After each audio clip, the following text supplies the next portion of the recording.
झारखंड की आवाज YouTube news channel को सब्सक्राइब जरूर करें, लाइक, कमेंट और शेयर करना ना भूलें। जुड़े रहिए हमारे साथ, क्योंकि हम हैं आपकी आवाज।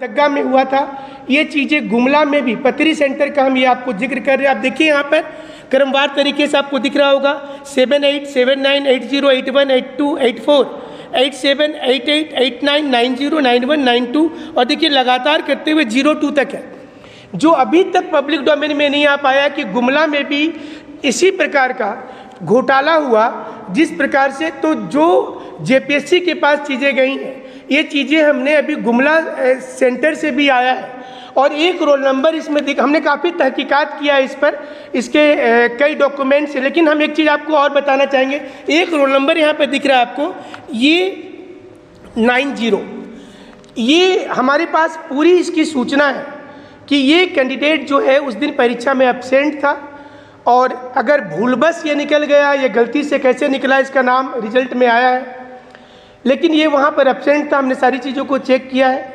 और इस पर जो अटेंडेंस सीट होती है उसकी भी कॉपी कोशिश की जा रही है हमारे पास आने की। आपको जैसा पता होगा कि अटेंडेंस सीट जेपीएससी कार्यालय में जमा हो जाता है, तो ये जेपीएससी को समझना चाहिए। इसके अलावा 2 और सेंटर ऐसे हैं जिसमें एक सेंटर जमशेदपुर का है, उसकी चिट्ठी हम आपको अगली प्रेस कॉन्फ्रेंस में देने की कोशिश करेंगे, और एक सेंटर सरायकेला का है जहां पर एब्सेंट बच्चों का सिलेक्शन हुआ है।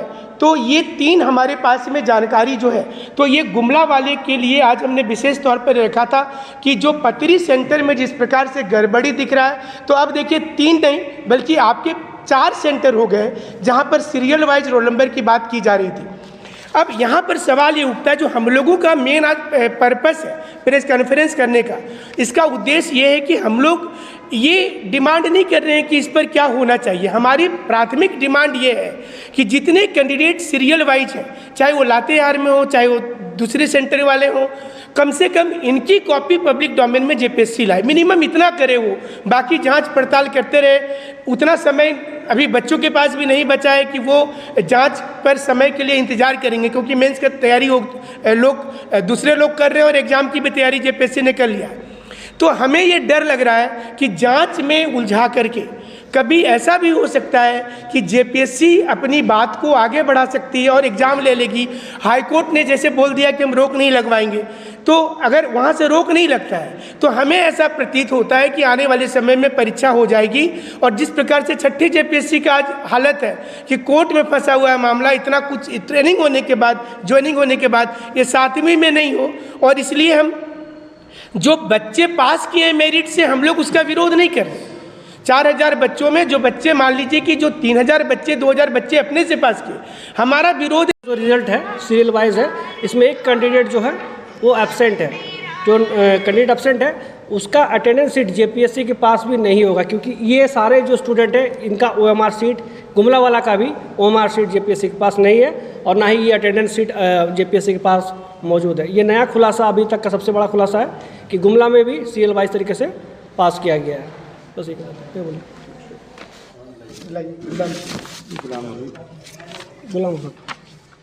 उल्टा रोल नंबर डाला गया। कल भी आपने देखा कि कम नंबर वाले को बुला करके चिट्ठी पे साइन कराया जा रहा है। और अभी जो हमने, इसलिए इतने दिनों से हमने ये रोल नंबर हमने भेजा था सरयू राय जी को, वहाँ से मुख्यमंत्री जी तक भी गया हुआ है। तो ये और भी कई रोल नंबर है जो इस वक्त हम उजागर नहीं कर रहे हैं, क्योंकि कारण ये है कि जेपीएससी के जो पुराने रिकॉर्ड रहे, ऐसा भी हो सकता है कि अभी ये हमने उजागर किया, अभी जेपीएससी इसको बुला करके उससे साइन करवा लेगी। ये भी पॉसिबल है, जब वो किसी कैंडिडेट से बुलाकर ओएमआर सीट को चेंज कर सकती है, तो ये कौन सी बड़ी चीज़ है। तो कुछ हमारे पास और रोल नंबर है इसके अलावा दूसरे सेंटर के, जो हम मीडिया बंधु से बोलेंगे कि ये हम जब राज्यपाल को देकर के आएंगे, जांच उसमें शुरू होगी, तब उसको पब्लिक डोमेन में करेंगे। अभी हमने एक बार फिर से आपको दिखा दे, तमाम लोग जो आपके चैनल को इस समय में देख रहे हैं, कि ये बहुत इंपॉर्टेंट है इस वक्त में। और हमारे जो यूथ एसोसिएशन के राजेश ओझा जी कुछ कहना चाहेंगे इस पर, बोलिए राजेश जी। अभी तक जो है सभी साथियों को जोहार, और जितने भी लोग इस चैनल के माध्यम से मेरी आवाज़ को आप सुन रहे हैं, मैं उनसे एक चीज़ बोलना चाहूँगा कि देखिए, वर्ष 2021 नियुक्ति का वर्ष घोषित किया गया था और इस वर्ष 2021 में नियुक्ति वर्ष घोषित करने के बाद भी अभी तक से कोई भी नियुक्तियां नहीं दी गई है और लगातार सरकार की तरफ से भी ये कमिटमेंट जारी है कि 29 दिसंबर तक से हम लोग बहुत सारी नियुक्ति कर देंगे, जबकि अभी तक से उसकी वास्तु स्थिति जो है धरातल पे दिख नहीं रही है। और जब भी जहाँ पे भी माननीय मुख्यमंत्री का नए नए जगहों पे दौरा उनका हुआ है, जहाँ जहाँ भी वो गए हैं, हर जगह अलग अलग बयान देते आए हैं, कमिटमेंट देते आए हैं और लगातार फिर से विवादों में घिरते आए हैं। कभी वो बोल देते हैं कि झारखंड पुलिस बनने के लिए आपको पेड़ चढ़ना पड़ेगा, कभी वो बोल देते हैं कि आपको नौकरी की आवश्यकता क्यों है, अगर आपको पैसे कमाने हैं तो आप भजिया तलिए, आप पकौड़े छानिए, आप ठेला लगाइए, मछली बेचिए, अंडा बेचिए, मुर्गी पालन कीजिए, तो व्यापारिक काम कर रहे हैं। और फिर कल परसों उन्होंने दुमका में तो बहुत बड़ा ऐलान कर दिया और वो घोषणाएं इस तरह से कर दी कि आपको अगर रोजगार चाहिए, 100 रोजगार चाहिए, तो फिर आप सरकार की तरफ से आपको बहुत सारी चीज़ मिल रहा है, आप ड्राइवर बनिए, टेम्पू चलाइए, बस चलाइए, एम्बुलेंस चलाइए। तो इस तरह की चीज़ें बोल रही हैं हम जैसे और आप जैसे पढ़े लिखे युवा, जो आज लगातार हमारे माँ बाप ने पढ़ा लिखा करके हमें इस काबिल बनाया है कि सरकार अब बोल रही है कि नहीं, हमारे अंदर का जो स्किल है वो खत्म होना चाहिए, क्योंकि सरकार फिर से हमें 100 साल पीछे लेके जाना चाह रही है। क्योंकि पेड़ चढ़ के हमें नौकरी मिलेगा, ये तो पुराने ज़माने में भी नहीं होता होगा, लेकिन अभी फिर से सरकार वो करवाना चाह रही है। तो कहीं ना कहीं गलत स्टेटमेंट सरकार तक की तरफ से आ रही है, युवाओं के मन में ठेस पहुंच रही है। आज जो सेंट्रल लाइब्रेरी में पूरे झारखंड में जो युवा आज तैयारी कर रहे हैं, रात दिन पढ़ के आंख जो फुला ले रहे हैं, तो उनका क्या मकसद है कि एक सरकारी नौकरी। लेकिन इस तरह का जब बयान आएगा तो क्या उन युवाओं में पढ़ने का दोबारा हिम्मत बचेगा? क्या वो आगे पढ़ पाएंगे? नहीं पढ़ पाएंगे। और इसी स्थिति में झारखंड सरकार ने कहा है कि वर्ष 2021 नियुक्ति वर्ष होगा। आपके नियुक्ति वर्ष का अब सिर्फ और सिर्फ 20 दिन बचा हुआ है। क्या आप 20 दिन में नियुक्ति दे पाएंगे? नियुक्ति वर्ष के इस 20 दिन में आप क्या करिएगा? और इससे भी बड़ी बात, सबसे बड़ी विडंबना यहाँ पे आती है कि कोई भी युवा अगर सरकार से मिलने का प्रयास करती है, कहीं पे भी हो, चाहे किसी भी जिले में हो, जहाँ भी जाने का प्रयास करती है, तो आजकल तो उन्हें धमकाया जाता है, चाहे जेपीसी की स्टूडेंट हो, चाहे जेएसएससी की स्टूडेंट हो, लगातार धमकाया जाता है, उन्हें जेल की धमकी दी जाती है, FIR भी कराया जाता है।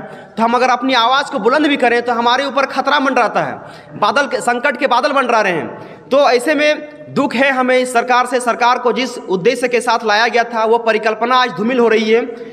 पता नहीं हमारे जेएमएम सरकार ने आज किस सत्य के नशे में चूर हो गई है कि हमारे बातों को वो नज़रअंदाज कर दे रही है। इसीलिए आज तमाम लोगों से मेरा यही कहना है कि मैं जेपीएससी में दूंगा, मुझे भी पास होना है, मुझे भी अधिकारी बनना है। अगर आपके अंदर इस तरह का आप जब ठान ही चुके हैं कि जितना भी स्किल हमारे अंदर है, हम अपने स्किल को मार दें और पूरी तरह से भ्रष्टाचार में लुप्त हो जाए, तो हम होंगे और हम भी उसी माध्यम से घुसेंगे। अगर सरकार खुद चाह रही है, और अगर आप इस तरह का बार बार एग्जाम क्यों ले रहे हैं? आप डायरेक्ट काउंटर खोल दीजिए ना वहाँ पे जेपीसी आयोग के बगल में, और सीधे लिख दीजिए कि इस पोस्ट के लिए इतना लाख रुपया लगेगा, आपका इनकम भी हो जाएगा। और जो बेरोजगार युवा घूम रहे हैं, जिसके पास पैसा आ जाके दे देंगे। हम लोग तो गरीब युवा हैं, हम लोग फिर से हल पकड़ेंगे, हल जोतेंगे और फिर से वापस गाँव लौट जाएंगे। और जो इतने लंबे समय से हमने पढ़ा है, वो केवल हमारा जो ज्ञान है वह चंद कमरों में ही घूमता रह जाएगा और हम लोग फिर से वहीं पे अपना दम तोड़ देंगे। इसलिए सरकार से अनुरोध है कि आप इस तरह का आनंद फानंद बयान ना दें, क्योंकि हम पढ़ने वाले युवा हैं, हम ढंग से पढ़ नहीं पाते आपके इस तरह के बेबुनियादी बयान सुन करके। इसलिए झारखंड सरकार से अनुरोध है कि आप हमारी इस बातों को नज़रअंदाज ना करें। कृपया करके आप कुछ बोलने से पहले एक बार ज़रूर सोच लें। आप सभी साथियों का बहुत बहुत धन्यवाद, शुक्रिया। हो गया जी, के पास ऑलरेडी सबूत थे, यहाँ राज्यपाल को सौंपते हैं। हाँ जी देखिए, आज चूँकि जमशेदपुर से हम आए और हमारा यहाँ पर तकरीबन 1:30 में हम यहाँ पहुँचे हैं, और इस बीच हमारी बातचीत छात्र नेताओं से लगातार हो रही थी। राज्यपाल महोदय ने टाइम 1 बजे का दे रखा था और इस कारण से हम उनसे नहीं मुलाकात हो पाई, और बापू वाटिका में यहाँ प्रेस कॉन्फ्रेंस करने के बाद उनसे जाकर के मुलाकात होगी। और जो अगले बार हम लोग जब राज्यपाल के पास में जाएंगे तो और स्ट्रॉन्ग सबूत के साथ जाएंगे, तो हमें लगता है कि हमारी बात को सुनी जाएगी। नहीं सर, कहने का मतलब ये था कि आज नहीं गए। जी देखिए, ये जो रोल नंबर है, आप भी समझ सकते हैं कि किसी भी व्यक्ति की व्यक्तिगत चीज़ों को जब तक पूरी सबूत के साथ हम लोग जब पूरी जांच पड़ताल नहीं कर रहे, तब तक एक जिम्मेदार नागरिक होने के नाते हम उसको मीडिया में ही दिखा सकते हैं। जब हमारे पास कल देर शाम को एक खबर आई कि ये खबर पक्की है, हालांकि हमें 15 दिन पहले से ये चीज़ की जानकारी थी, तो हमने अपने स्तर से जांच पड़ताल की, और जांच पड़ताल करने के बाद गुमला सेंटर के बारे जब जानकारी लिया तो सही हुआ। और आज हम वहाँ से निकले और जमशेदपुर से पहुँचने में जो थोड़ा सा देरी हुआ, इसके चलते आज सबूत वहाँ तक नहीं जा पाया, तो अगली बार में चला जाएगा। बहुत बड़ा आप लोग साथ थे जो देर हुए, आप लोग सभी कोई देर थे? हम तो जमशेदपुर से आए हैं, हमारे जो मित्र हैं ये बोकारो से आए हैं। हाँ, आप लोग मतलब टाइम से नहीं पहुंच सके थे, सब कोई नहीं पहुंच पाए जी, थे। सबूत लेकर के टाइम से नहीं पहुंच पाए, इसलिए आपके नहीं जो गए। दूसरे तरफ के हैं देवेंद्र भरोसा नहीं था। देवेंद्र जी के साथ हमारी लगातार बातचीत चल रही थी इस पर, और हमने उनको ये चीज़ का बोला भी था कि ये इतनी कॉन्फिडेंशियल चीज़ है कि इस वक्त इसे मीडिया में नहीं लाया जाए, कुछ वक्त के बाद लाया जाए। तो आज यहाँ पर भी आने के लिए देवेंद्र जी, मनोज यादव जी से हमने फ़ोन में बात किया तो उन्होंने कहा कि नहीं, बापू वाटिका में हम आंदोलन कर रहे हैं और यहाँ बैठे हैं, और थोड़ी देर के बाद हमारी उनसे मुलाकात होगी। क्या आपको लगता है कि बार बार आपको समय देंगे? सर्वोच्च पद होता है गवर्नर का, एक ही काम के लिए बार बार समय देंगे आपको? एकदम से आपने सही कहा, और शायद कहीं ना कहीं कोऑर्डिनेशन में कुछ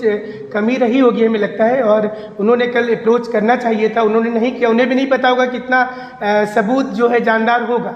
आपको भरोसा नहीं है उन पर और उनको आप पर भरोसा नहीं, हमारा एक टीम है, अलग अलग अभी के समय में अलग भरोसे की बात नहीं।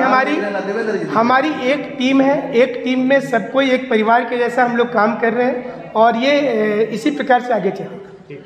चलिए, ठीक है।